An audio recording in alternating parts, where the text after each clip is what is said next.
Welcome to the Go Unpro podcast, a doctor's 52-week journey to an unprocessed life.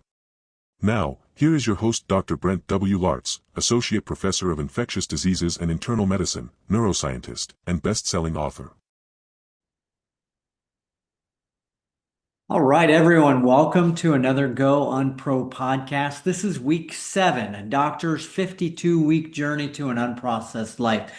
Can't wait for this week. We're going to have a fun day because this is field trip day, and we're going to try to have more field trips along the way, taking you to the gym, to the kitchen, and that kind of thing. And I can't wait for that. Reporting back on last week's success of the package-free week. Not a very successful week as far as a full package-free week, but I did manage to get a full package day where we got rid of all packages, only did whole foods, and more learning to occur as far as how we can maintain that in the future. So we're going to build on that for the future. Not going to call it a failure. It's a stumbling block. It is a success in the fact that we're learning how to do this. Okay.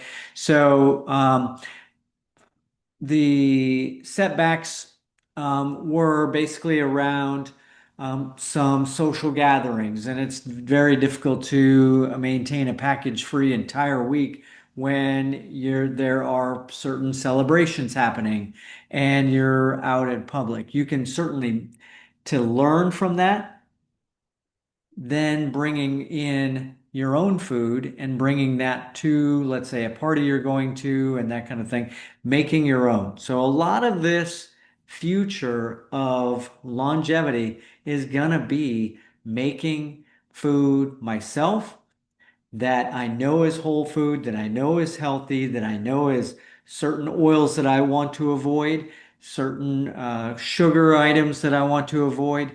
And that's not going to occur every day. And I want to maintain this for let's say a 90% success rate. Failure is inevitable, right? Let it go. Let it go if you fail one time and get back up on the horse. The deal is you have to be successful 9 times out of 10. And so it's very difficult to have a 9 times out of 10 success rate if you go 2 days in a row of not getting the proper either sleep or diet, movement. So if you have 2 days where you don't get onto your exercise program, that is the difficulty. So try to maintain, and I'm trying to maintain the ability to not go that second day. If I fail in just one of these situations, if I know my sleep score was in the 60s, I know that the very next night I need to recover that sleep. Same thing for diet, same thing for movement, same thing for connectivity. If I periodically I want to be alone. I may want to not have connectivity. You know, everybody has those days when they want to get to be, sitting in bed and watching TV by themselves. Maybe they're in a funk for a day, but get back up on that horse, get connected the very next day, get that relaxation that you need, get that self time, the me time, the self love time, get that, and then maintain that connectivity. And that's going to make me more healthy in the long run. My longevity is truly a reflection of the strength of the mitochondria, which are poisoned by excess calories. They're also poisoned by any kind of loneliness. And this is all through mTOR. So let's talk about the elephant in the room somewhat, in the fact that there are a lot of people out there espousing certain health behaviors that they think are good because they are gym bros, that they are whatever kind of influencer that's telling you that you need to eat oodles and oodles amounts of protein. There is a lot of data in animal studies suggesting that protein is actually not good for longevity because there are animal studies showing that if you decrease the amount of protein, or if you only feed these animals a diet that is deficient in leucine, that they will live longer than the animals fed a calorie similar diet that has those either protein or leucine.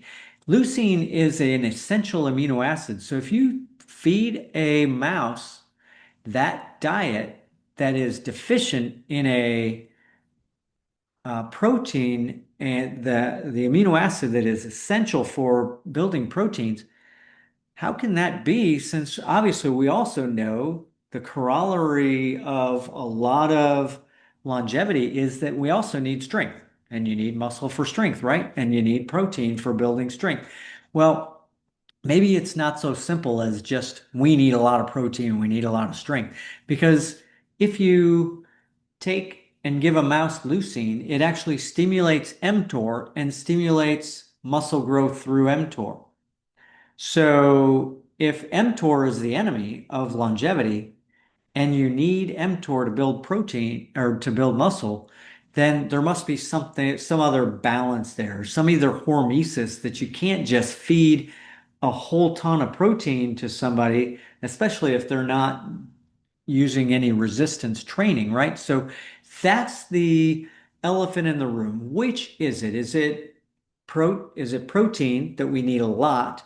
Or is it low protein? Is it low calories? Because we also know that calorie restriction is associated with longevity. So which is it? Is it muscle or is it both? Can you actually build muscle or maintain muscle with a calorie restriction?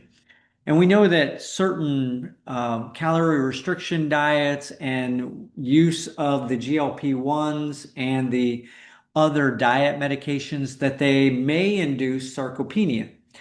But that sarcopenia, which is lack of muscle, that sarcopenia can be mitigated by resistance training. So is it resistance training, calorie restriction, protein, low or moderate amount of protein?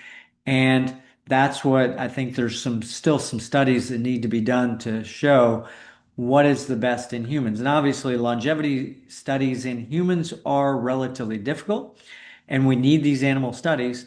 But is a human equivalent to a mouse? A mouse eats a similar omnivorous diet in the laboratory. However, in difference to humans, they don't really die of necessarily falls or frailty per se, because they're not going to fall and break a hip like humans do. So certainly protein, there could be some differences here, but they also develop similar cancers. They also develop heart disease. They also develop diabetes if they're fed too much sugar. And so there's a lot of studies regarding keto diets and similar diets and carnivore diets that show that carnivore diets are not necessarily so good because they have a high saturated fat and and so what is the best diet? The best diet is an individual's choice, but I can tell you that the people who live to be 100 and areas where they live to be 100 eat less meat. They may have an okay amount of protein in their diet from other sources, beans and nuts and the like.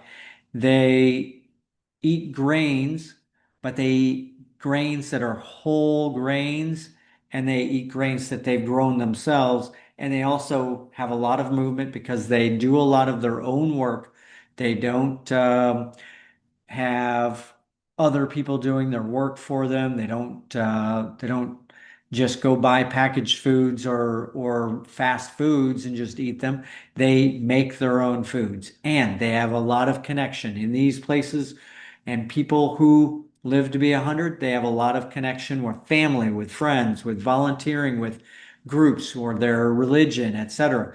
So I can tell you that not every person is going to benefit from one diet, one lifestyle, but it needs to be sensible and it needs to have all of the five tenets of longevity: diet, movement, creativity, and better sleep, and then also potentially less plastic, less processed foods.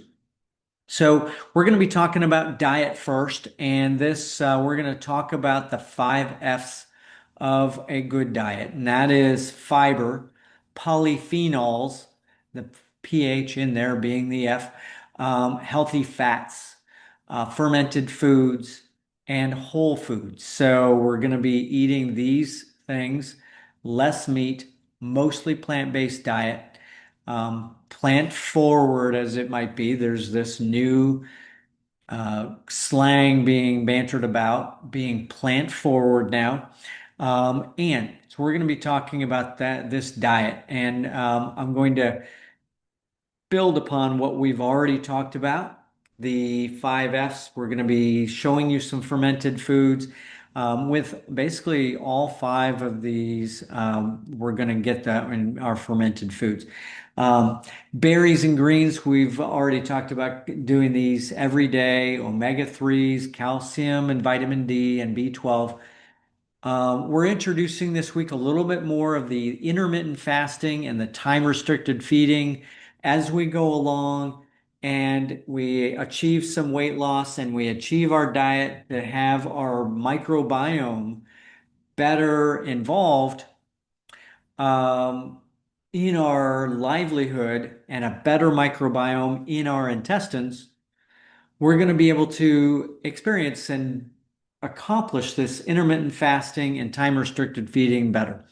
Intermittent fasting would involve, and some would say that intermittent fasting will decrease um, insulin secretion in your body, such that insulin can be actually a carcinogen and a bad thing if there's too much of it, or if your body is resistant to it and you're needing to secrete way too much of it to be able to accomplish your glycemic control, then it can be actually bad. So obviously, if you're needing to secrete that much, then obviously calorie restriction and other of these accomplishments you need to continue.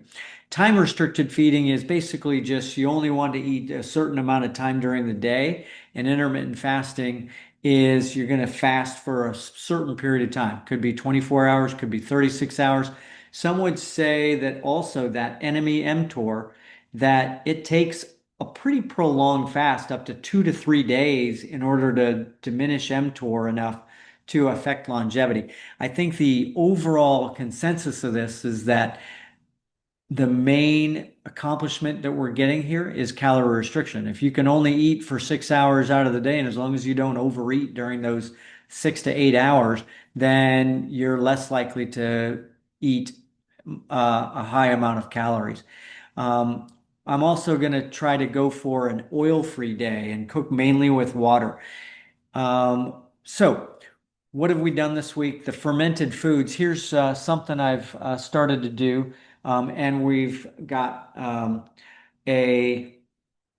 purchased several of these fermentation jars. They have weights in them so that it can weigh down the contents of it.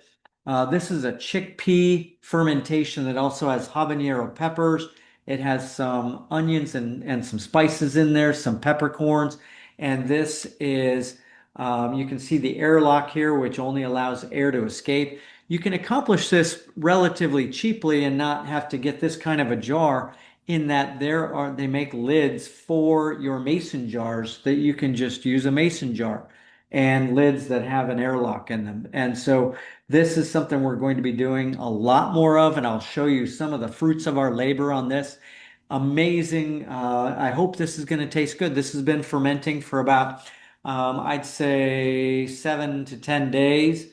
And you can ferment as long as you want. You can ferment for just 3 days, and it might have less of a tangy taste with that. And then you can extend that up to 2, 3 weeks, because some of my fermentations in the past, my fermented hot sauces, I've fermented for 2 to 3 weeks.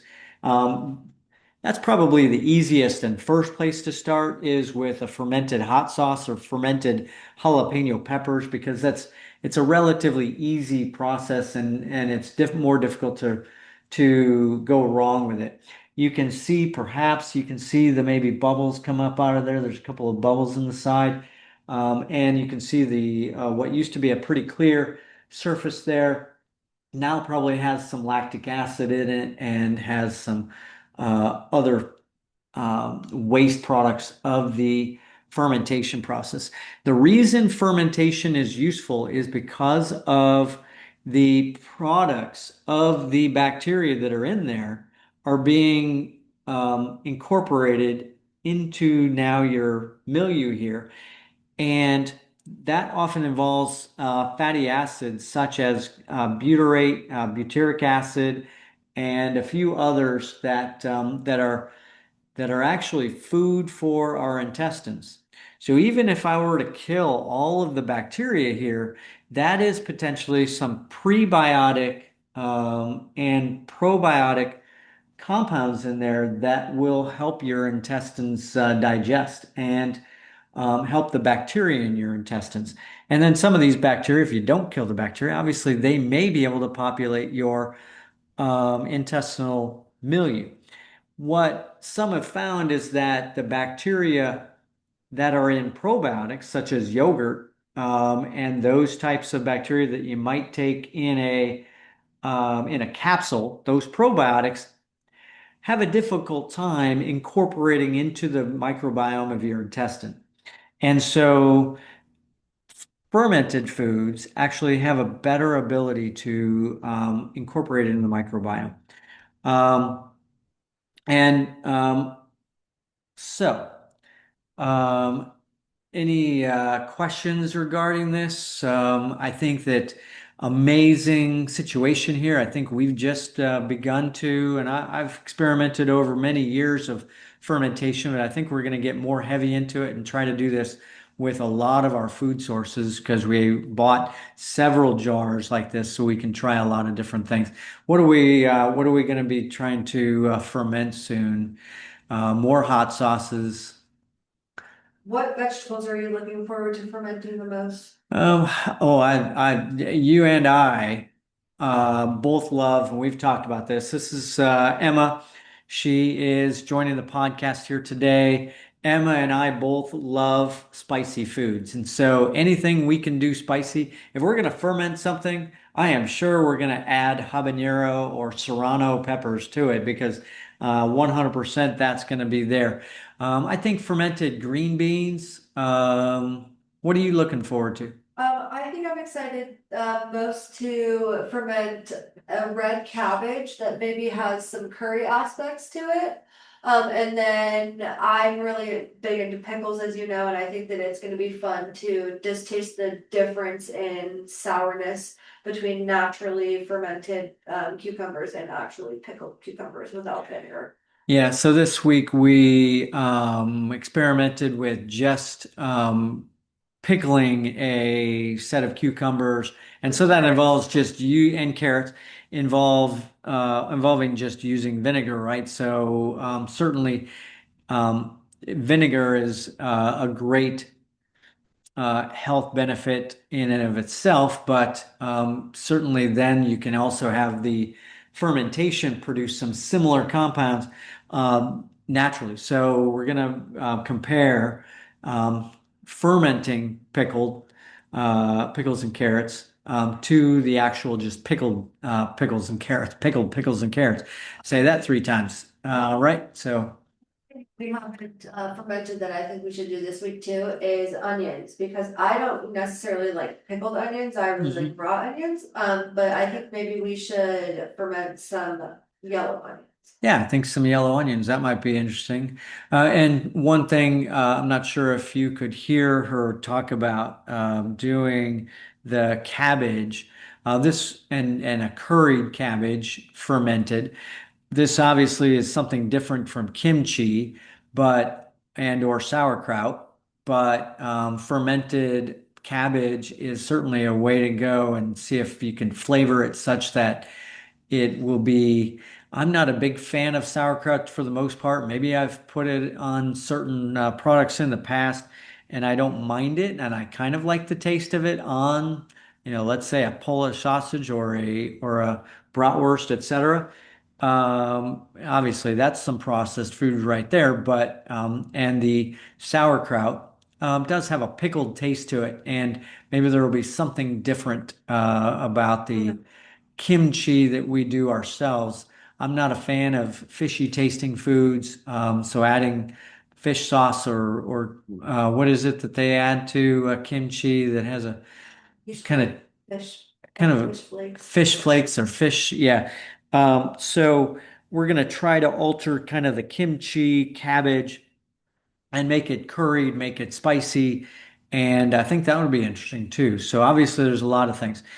Don't forget to add clove actually when you're fermenting, because clove per gram has one of the highest concentrations of polyphenols of all Yeah. foods. So potentially adding cloves to your pickling spice that you might use, because there is a lot of polyphenols, as she said in there. Other things that we're going to be doing.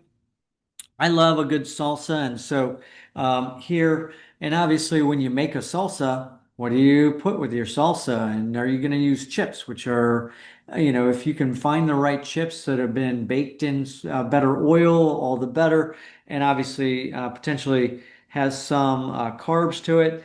But you can always do something different. And here's my salsa. This salsa has onions and fresh tomatoes and onions and avocado and I think it was habanero peppers, right? So this I made earlier today, and instead of chips, slice up a pepper, a red bell pepper here. Amazing. So the other thing I ate today for my package-free foods is purple Japanese sweet potatoes. The amount of polyphenols, can you see how purple that is? That's amazing. That right there is polyphenols. Polyphenols and all of these antioxidants that you get from that, that is amazing. And so baking this creates an amazing product. It goes a long way toward your health and toward your brain function. I think Emma wants to have some more of that too. And good Lord, we're going to take a little snack break here, and I'm going to have a little bit because I didn't get any avocado on that last pepper that I ate. So, yeah, there's a little snack attack here. I can't stand to have an avocado go to waste. And isn't it amazing? Isn't it horrible how short of a shelf life avocados have? You can store them in water in the fridge and you can store them better. Yeah, there's ways that you can do that. All right, so on to the next. This is this week 7. We're gonna try to eat more fermented foods this week. We're gonna continue to get our omega-3, and we're gonna have more intermittent fasting. I had gone a few weeks with not as ideal of a diet, and I think that intermittent fast for me really tends to reset things.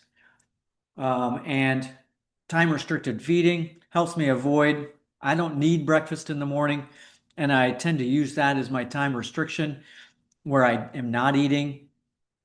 Certainly, there are days I need breakfast for some reason or another, and that can be the case for anybody, and everybody's different. And I'm going to try to go oil free for days. Some days try to cook with just water, but sometimes I want to use my olive oil and cook with it. Okay, so here's part of our field trip. We're gonna leave here, gonna head out, and we're gonna join in the gym first for one of our 2 field trips. We're gonna have 2 field trips. You ever go to school and have 2 field trips in one day? Impossible, right? Today, 2 field trips, heading out. All right, so we'll see you there. All right, now we're back in the gym. Got done with all of our diet, and we're now in the movement section of our exercise every week. We're trying to get 3 resistance trainings, 3 cardiovascular trainings every week, maybe a day of rest. On that day of rest, I want to make sure that I am doing some stretching and some core exercises, some planks and some sit-ups on that day off as well, not to take a full day of rest on that day.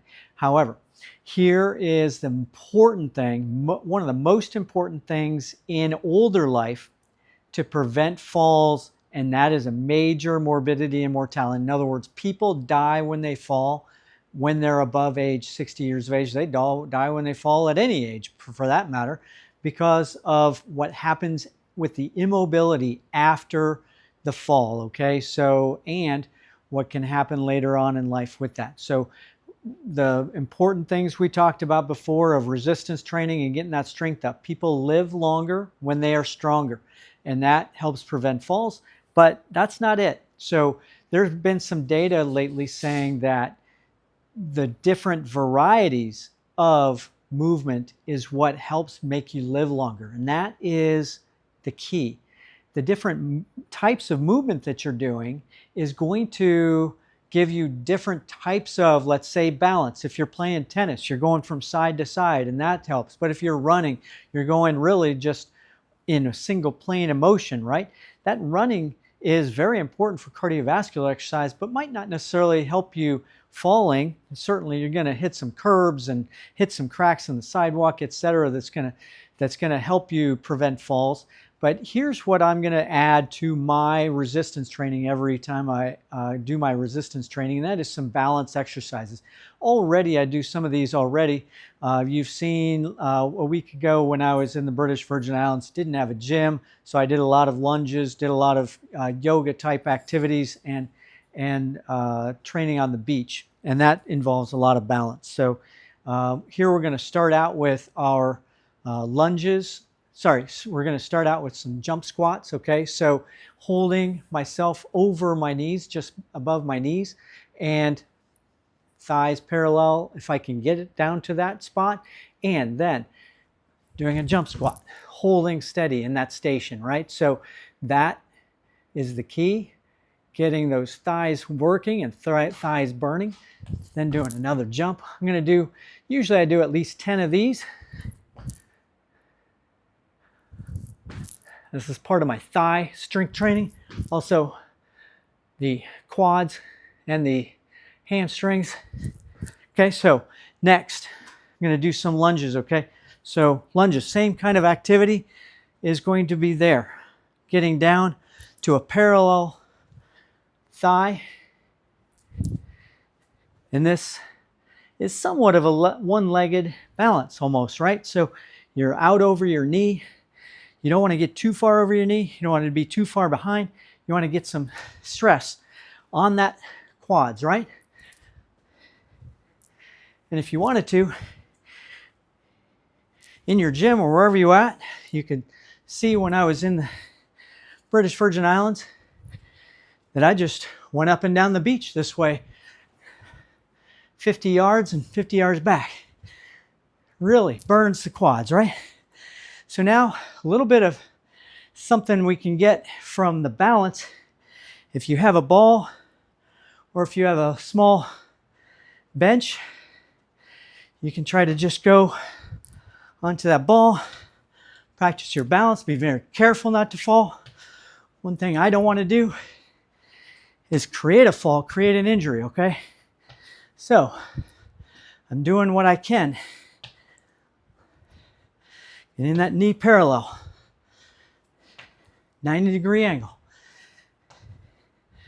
The ball gives you a little bit of instability there that you need to work against. Here's another way you can get onto this, right? So something a little simpler like that. Next, we're going side to side, right? So going all the way from there to here.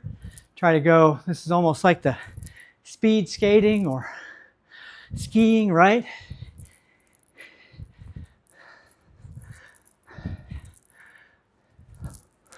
That balance, single leg, because that is going to be an important thing because you're going to trip.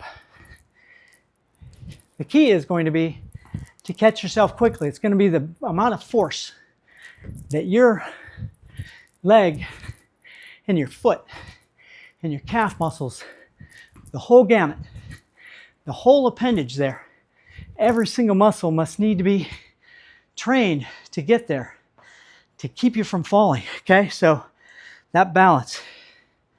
Last part, a little warm down, not as much activity. We're going to do some one-legged exercise with the tree pose from yoga. Okay, so I'm not the best yoga person, but I'm going to be trying to do 30 seconds to a minute here every time. Going to the other leg. Okay, so doing that, and you can do a couple of other one-legged exercises. Potentially kind of the almost a warrior pose.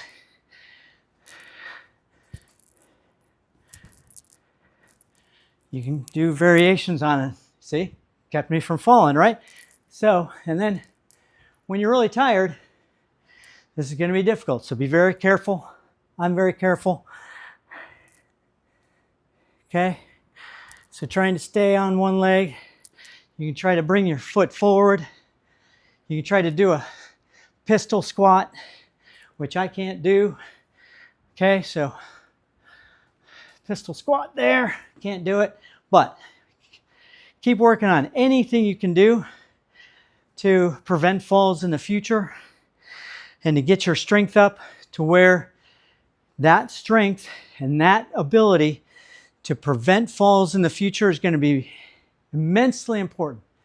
So look forward to week 8. We're coming back here. I'll see you on the other side for some more talk about sleep, circadian rhythms. We're going to visit the sauna.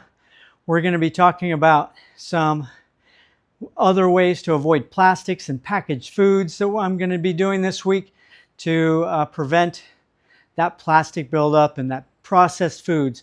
Processed foods are the enemy, and I'm going to try to avoid them at all possible. So thank you very much for joining me in the gym. We're going to be doing a lot more field trips like this in the future. We'll see you soon.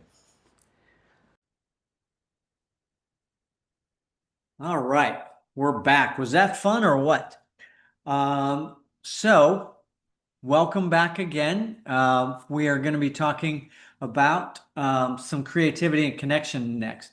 And you know, I can't stress enough from where we were in the gym about the prevention of falls and the importance of balance and the speed of reaction and strength. So think about what happens when you fall, right? And remember falling and you trip over something. What is the difference between you falling and injuring yourself and you catching yourself? It's the speed of the reaction, right? So that that there is metrics to measure the speed of your reaction and also the speed of your ability to take a foot, trip, and then take your other foot and get it out over yourself to catch yourself, right? So those kind of things are what I need to do to train for myself for 20 years from now, when maybe I won't be as strong as I am now. And it's all about putting in the bank that strength and increasing your strength now, because if you aren't strong now and you don't do anything about it, you can only get weaker, okay? So, and your reaction times are only going to get less, and then you're going to potentially fall. There was one time that I was running on Bayshore, which is a long sidewalk in Tampa. It's along the water. And I had just lifted weights, and I was weak as heck because I had really gone to max, probably something I shouldn't have done, but I went to a max, and I couldn't probably do another bench press if I tried. And I was out running. I was with a run club, and I was out running, and I tripped and tried to catch myself and couldn't catch myself with my legs because they were so tired. Couldn't catch myself even with my arms. When I reached out onto the cement to catch myself, they wouldn't even support me, and I hit my face. And so that kind of thing, I can realize right now exactly how bad it can get if you are weak. And obviously that was an artificial weakness that I created myself. But think about that. Think about that you can become so weak. And if you are not doing resistance training, that and approximately 70% of Americans at least do no resistance training whatsoever. And that is the difference between health and non-health. Okay, so all right, so let's move on to the next part. You know, the third part of our pillars here, of our 5 pillars, creativity and connection. This week, and we started this over a few weeks here, is volunteering. That connection to your community. You have a community wherever you live. It can be multiple communities. It could be a community that is even far from you. You could have a place you used to live. Like I have a hometown that I've haven't been back to in a while, and I hope to get back to see them because there are some connections there I'd like to reconnect with and see some of these people. But volunteering in your community can really connect you with the community and the needs of the community. It can be a lot of different possibilities. Could be faith-based, it could be not faith-based. Big brother, big sister, it can be volunteering at a homeless shelter. It can be making sandwiches for homeless. Emma had just last weekend, she and her mother didn't cook. They made peanut butter and jelly sandwiches and they made about, what, 30 of them or so, 30 something sandwiches.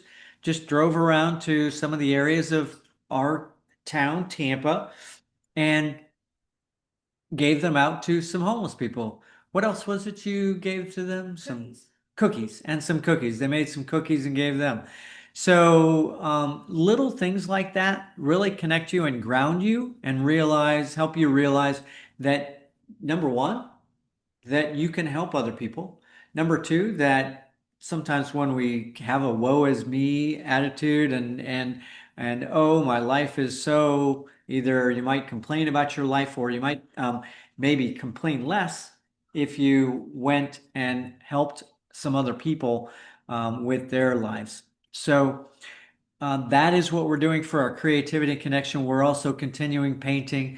I'm continuing to learn 2 foreign languages. I think that is something that if you want to try to learn a foreign language. Obviously, there are multiple apps on phones and multiple programs you can get that can help you do that. And it helps that I have a daughter who is in France studying abroad right now, and so I'm going to be learning more French. I've learned French over the years a bit, and I'm relatively fluent in Spanish. So these are some things you can do to add to your brain processing on a daily basis and creating positive connections through language with other people, through volunteering with other people, through connections with your friends. Try again, continuing everything we've done in the past as well through connection. The last part, not the last part, the next part we're going to be talking about is sleep. Okay, so, and this is going to involve another field trip. We're not going to go have a sleepover or anything like that. That's not our field trip, but we're going to meet someplace that you wouldn't expect is going to help with your sleep, but it helps improve your score. We're trying to improve our sleep scores and tracking this on a day-to-day basis with a tracker, with let's say a ring or a watch, etc. Those things can really help you determine what helps you and what doesn't. And I've noticed that this thing, where we're going to go, and it's going to be to the sauna. Heat therapy, such as a sauna or hot tub or other, 20 minutes, 5 days a week, potentially decreases cardiovascular mortality. So we're going to go check out the sauna and we're going to talk a little bit more about it.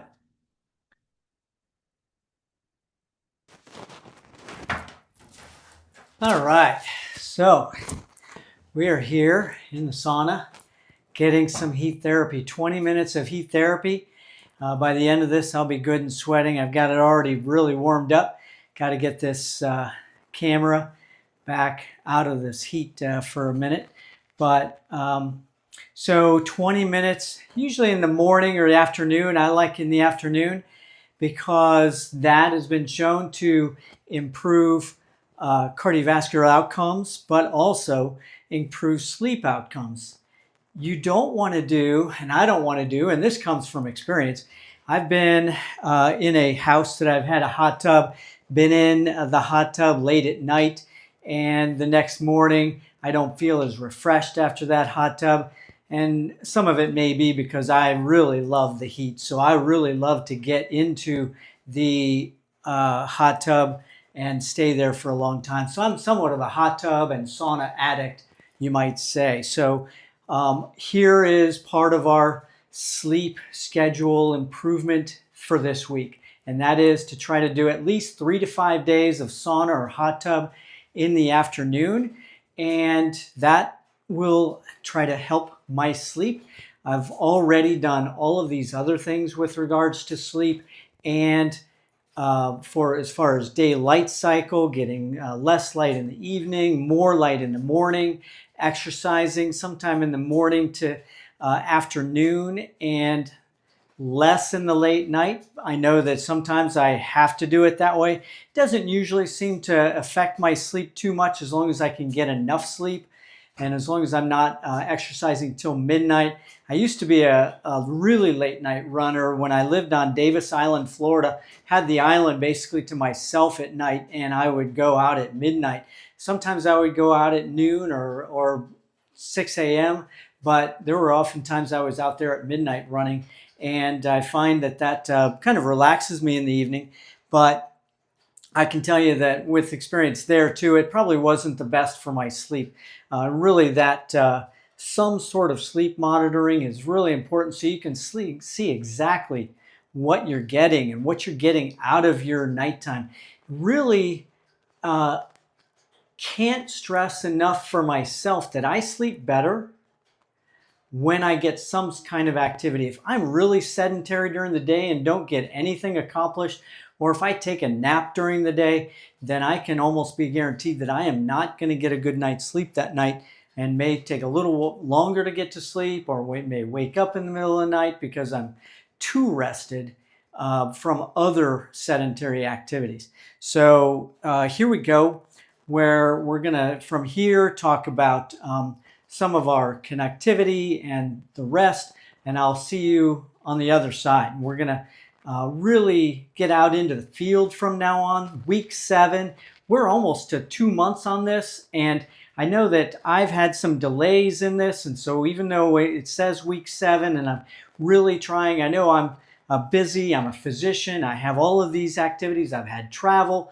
etc. to interrupt my filming of this, but I can tell you that I am really concentrating on this every week, even though it's taken me a while to get these 7 weeks out. This will culminate in this 52 weeks really strongly. I can't stress that enough. To once you've fallen off the wagon, you get off your goals one day, try to get right back on the horse that next day. Never do 2 in a row. 2 in a row is bad, okay? 2 in a row means that you could be heading toward the other opposite end of habits. We want to get the good, healthy habits.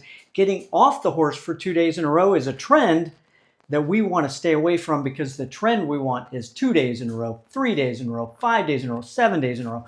We want all of these days in a row. And I'm telling you, this is an amazing undertaking that you are taking if you're coming right along with me, and I am taking. I can't wait to live the rest of my life in a healthy manner. Can't wait to be 100 years old and say, God damn, at 100 years of age, I'm doing this. But you know why I'm doing this at 100 years of age? Because I did that at 57 years of age, or I did that at 40 years of age, 30 years of age. I continued at it. And really, it can't be too late of a start, okay? Even if you can start at age 50, if you can start at age 60 or even 70, those kind of things will really help you in the long run.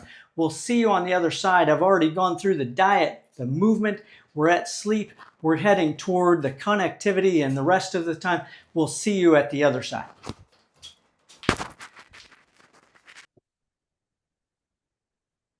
All right, wasn't that fun? I hope that you can have the opportunity to try to get some heat therapy somehow through a sauna or a hot tub. Not everyone has that opportunity. Obviously, I have a gym here that has a sauna. My brother has his own sauna in his house. That would be amazing. Um, so 20 minutes, 5 days a week is better than 1 day a week for cardiovascular mortality. Isn't that amazing? So certainly there is this, your sleep, you need to have a sloping, decreasing temperature throughout the evening and a low point in during sleep, a low point of your temperature, and that improves your sleep. And any perturbation of that during sleep could be a problem. And so theoretically, and I think the timing of this usually is in the mid-afternoon or late afternoon or at the latest early evening. And I've noticed, and as I said, I've noticed in the past that if I sat in the hot tub late at night, 10 o'clock, and I went to bed at 10 o'clock, I was not very rested the next night. But theoretically, you would think, oh, I'm supposed to be decreasing my temperature in the mid-afternoon to the evening. If I perturb that too late, that could be a problem, but you would think maybe even in the afternoon that could be a problem. But actually, the increase in temperature it briefly has some cortisol secretion, briefly raises your temperature. Obviously, your temperature is going up, but your temperature actually quickly comes back down after using the hot tub. So, then and this goes toward basically stress hormesis. So a small amount of stress is good, and your body's reaction to stress is good as long as it's not prolonged stress and as long as it's not stress that is stretched into the bedtime time frame. So when you're getting to bed, you're not going to want to have a major amount of stress. Don't bring work or laptop into your bed. Don't bring homework into your bed. And that's been some kind of tenet of basically trying to keep that sleep space, the bedroom space, as only for sleep and relaxation. If you watch TV in your bed, as long as that kind of is relaxing to you, don't watch the evening news in bed because certainly that's stressful, right? When you're seeing all the killing, etc., that's going on around the world in the news and all the depressing news.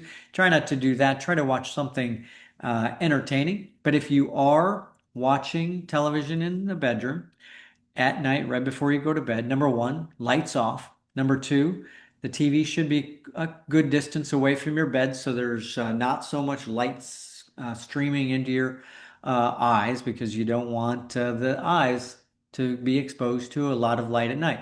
So those things, and then potentially do what we talked about last week, which is entrainment and meditation right before bedtime. So about 20 minutes before bedtime. All right. So continuing on that vein, thanks for joining me in the gym and in the sauna. We're going to be going into the kitchen a bit soon too. So we're going to be showing you some things to do in the kitchen as well on some field trips. We're going to make a lot of different field trips in the near future. So next, that fifth pillar that we've talked about in processed foods, packaged foods, and plastics, trying to avoid plastics in our household.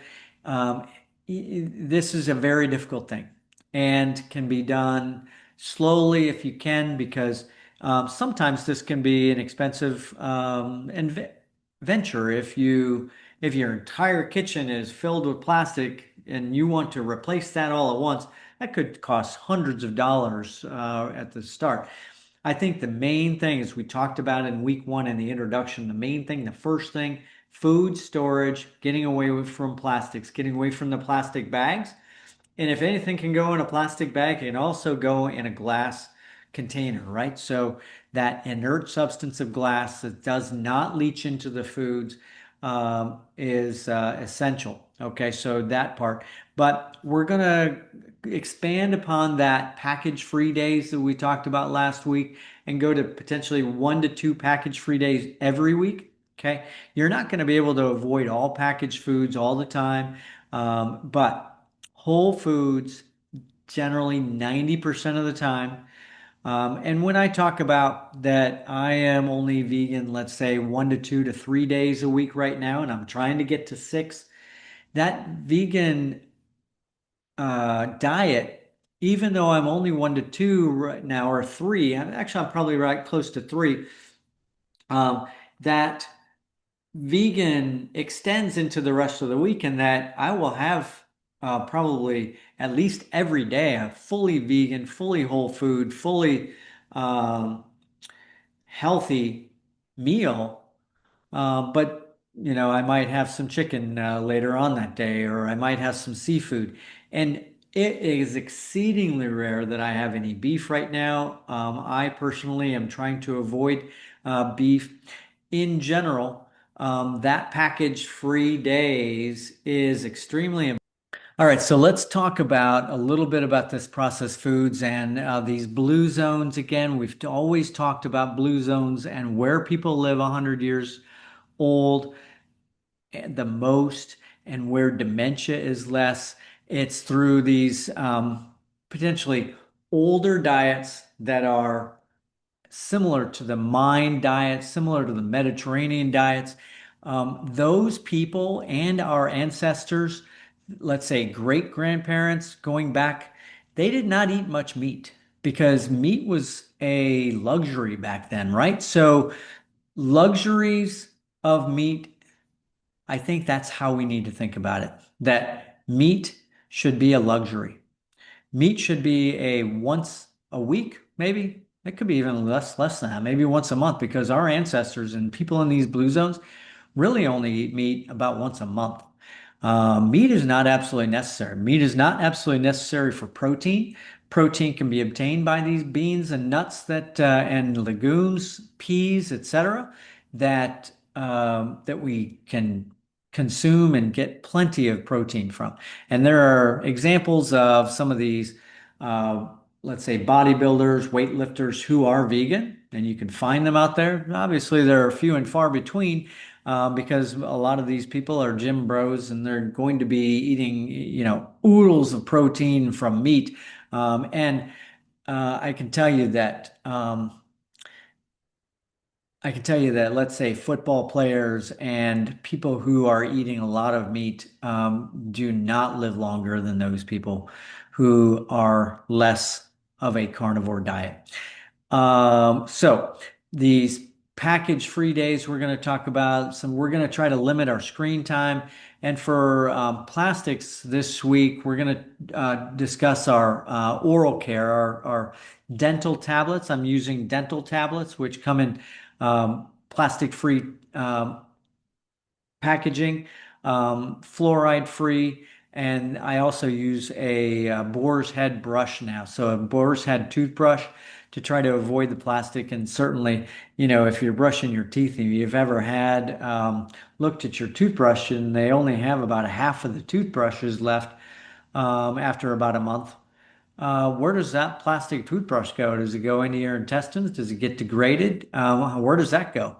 So when you think about these things, think about what process and what on a daily basis I can do. This is what I've been thinking about, what I can do to avoid plastic. And we talked about clothing before.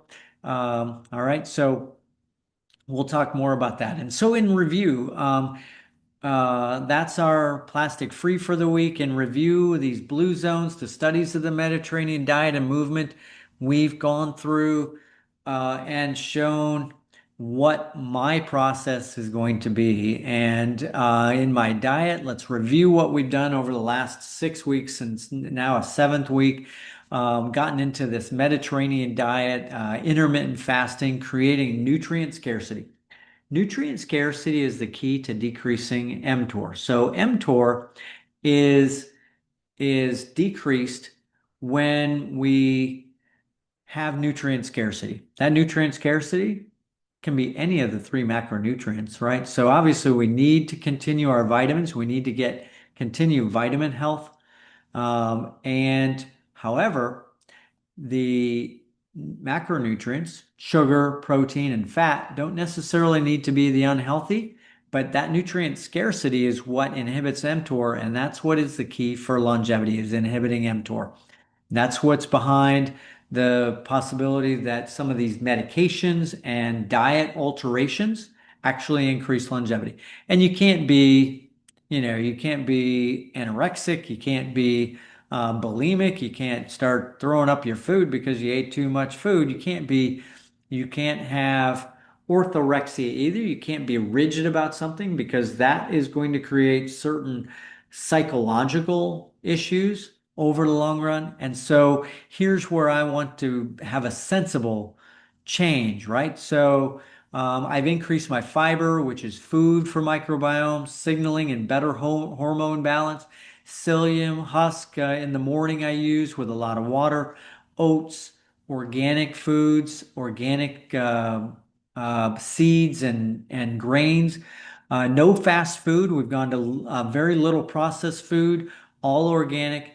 Antioxidants are the key. If you're going to eat something that has potentially sugar in it, then make it worthwhile. And that worthwhileness is the antioxidants and the polyphenols and the other antioxidant compounds that come in berries and olives, and hence why potentially olive oil might be one of the better oils that you can use, is because of the antioxidants.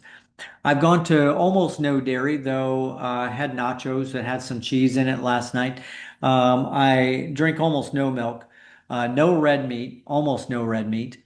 So I do a Sunday meal prep. I drink less alcohol, low sugar, almost keto, but only sugar in the form of the berries, dates, and honey, perhaps. And now I've gone to fermented foods and yogurts. Some of those homemade, greens and berries daily, beans and nuts as my protein source, and vegan 1 to 3 days per week.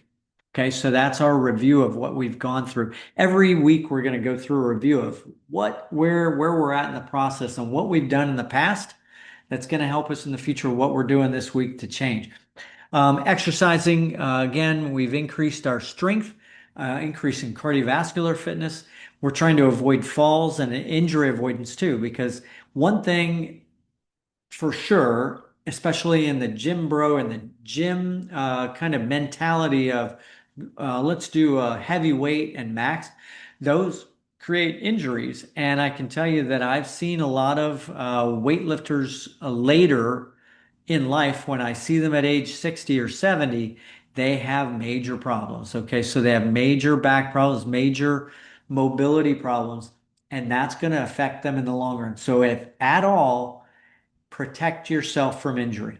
And obviously, you can't protect yourself from all injury. You have to do some strength training, but at some point in your life, you don't need to be a bodybuilder. You don't need, I think what was the Plates for Dates or something like that was a book somebody put out that basically said, I'm gonna have big muscles, and that's basically you need to lift weights in order to get the girl kind of thing. What the heck, and certainly that can be true to a degree when you're young, right?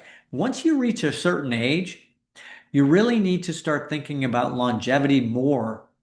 And that is not max. I see some older people at age 50 still in the gym doing maxes, and they're maybe taking some products that allow them, there are certain over-the-counter products that may or may not have some testosterone in them that the FDA kind of catches every once in a while. Those compounds may have some detrimental effect in the future. And same with those maxes and any injuries that they have, and any kind of spinal issues, and let's say disc problems that they might have in the future because of heavy weightlifting. So I can tell you that I am doing injury avoidance. I'm doing higher reps. So let's say anywhere from 12 to 24 reps. I'm never, and I am potentially to failure almost. I'm never to failure. I'm always to maybe 2 or 3 short of failure. But if I get to 24 reps, I can tell you that no matter what it is, whether it's curls or whether it's shoulder presses, that I am getting some benefit with resistance training there. with injury avoidance. Okay. Different forms of exercise, different forms of movement, bicycling, running, walking, lifting, dumbbells, stretching, potentially tennis, any kind of sport that you can avoid injury in. And we see a lot of people that are getting injured, let's say, for example, with pickleball. Pickleball is a sport that some people get involved with. It may not necessarily be a very good athlete.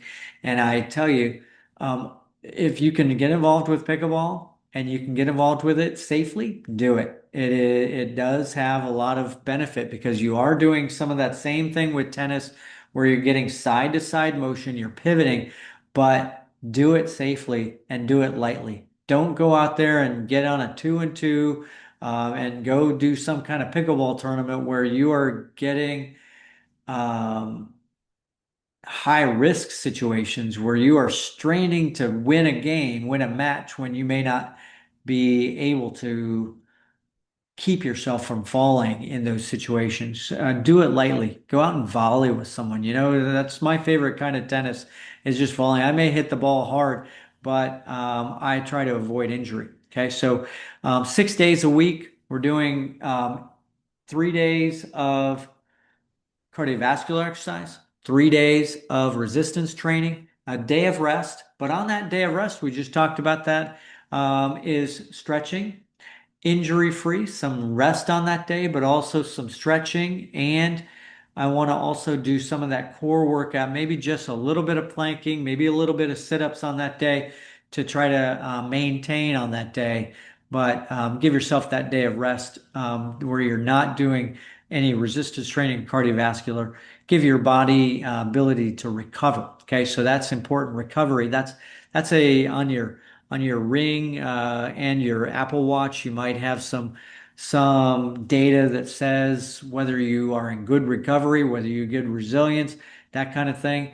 And look at that and really take heed to what's either your physician or anybody else is telling you about what you need to do, and listen to your physician. No matter what you see me doing, whatever you see some influencer out there doing, some kind of somebody who is on any other podcast, etc., what they're doing is not necessarily for you.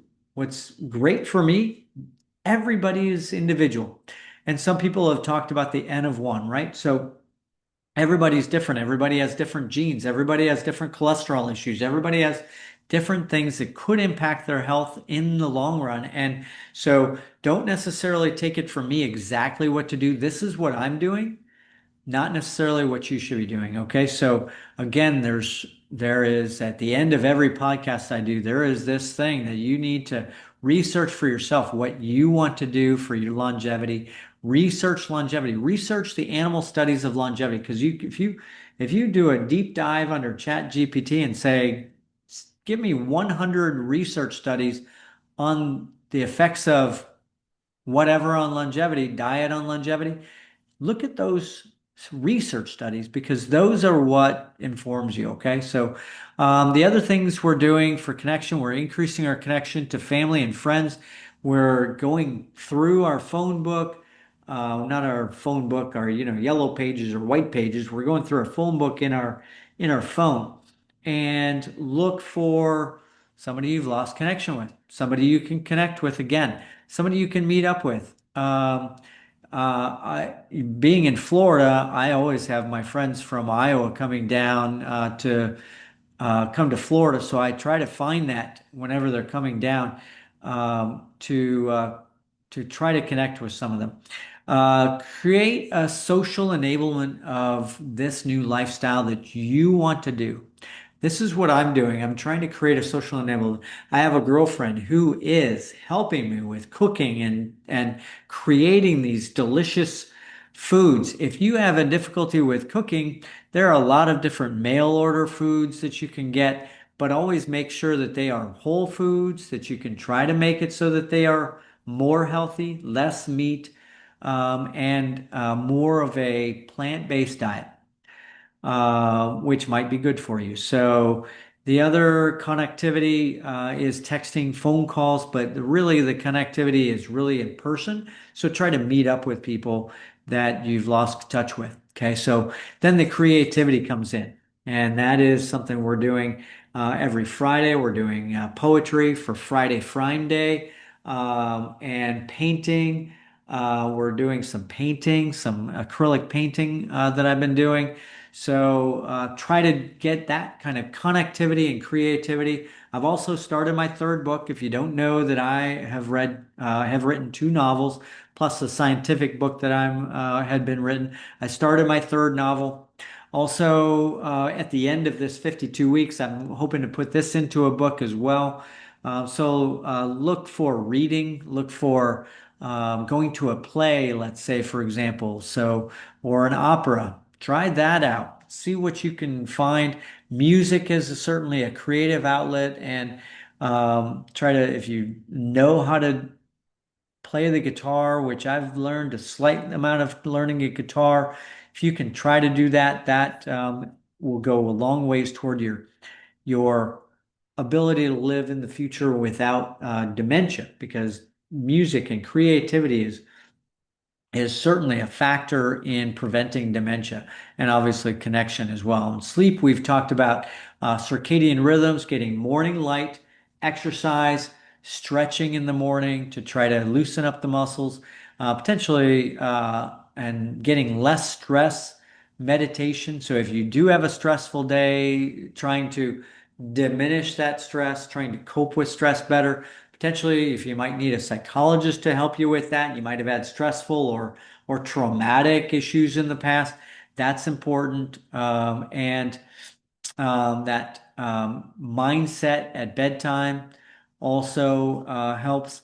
Lights down, phone out of the room at night, red light at night, and then entrainment, meditation, and stress-free bedtimes. We just talked about this week. Plastics, we've gotten rid of a lot of my plastic containers and gone to glass, stainless steel, or uh, or potentially wooden utensils. Bottles, trying to get rid of some of those. Not all bottles can be plastic free. It's very difficult. Cookware, trying to stay away from the non-stick cookware and going to stainless steel is what I like. Prepping, food processing, trying to get that to a glass and stainless steel food processor. Same thing with a stainless steel mixer that you can get. Utensils, trading in those spatulas. I've gone to all wood. You can't get rid of all silicone. You know that thing, my girlfriend says, yeah, I have to have that silicone thing that scrapes the bowl. Well, I can always just leave some for waste, but she likes the silicone thing, and the more waste you have in the bowl, the more you can lick your finger and be able to get some of it, the cookie dough on your finger so you can eat it, right? So the more you leave in there, so why would you get rid of it all with that silicone scraper, right? So, um, everybody has a different opinion on this. The more you can get rid of plastic, the better, though. Um, Packaged food, we're getting rid of packaged food as well. So again, so look for us anywhere you get your podcasts. We're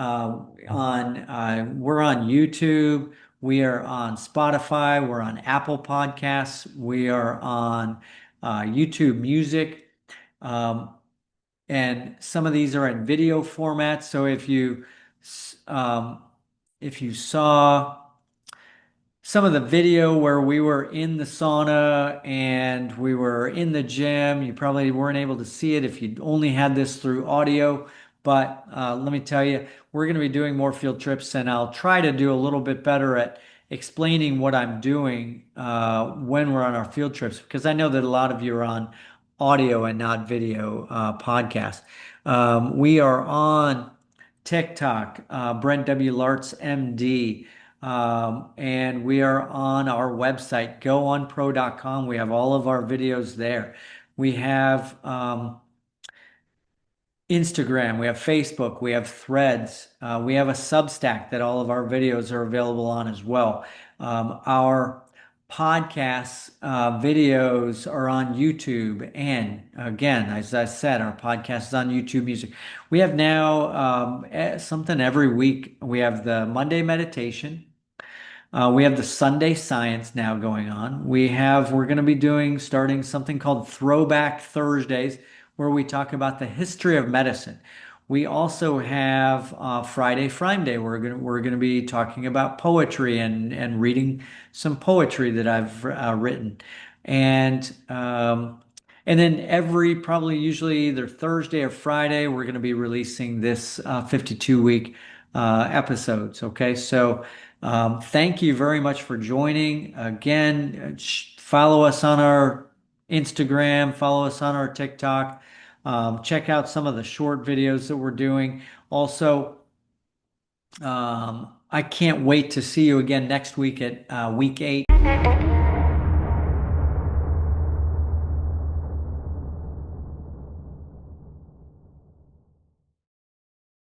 This site and any information communicated within it are not intended as medical advice. The information herein is not intended as medical care, diagnosis, or treatment of any medical condition.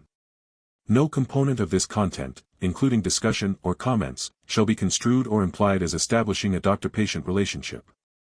Before you translate or copy any of the information, diet, exercise, or products utilized herein or on any social media post to your own practice, consult your own research, physician, therapist, or nutritionist for your own health. No warranties or claims are made as to the benefits or risks of any treatments, diet, exercise, or products herein. Research any treatments, diet, exercise, or products thoroughly before trying for yourself. Referral, affiliate, or advertising fees may be garnered by this site.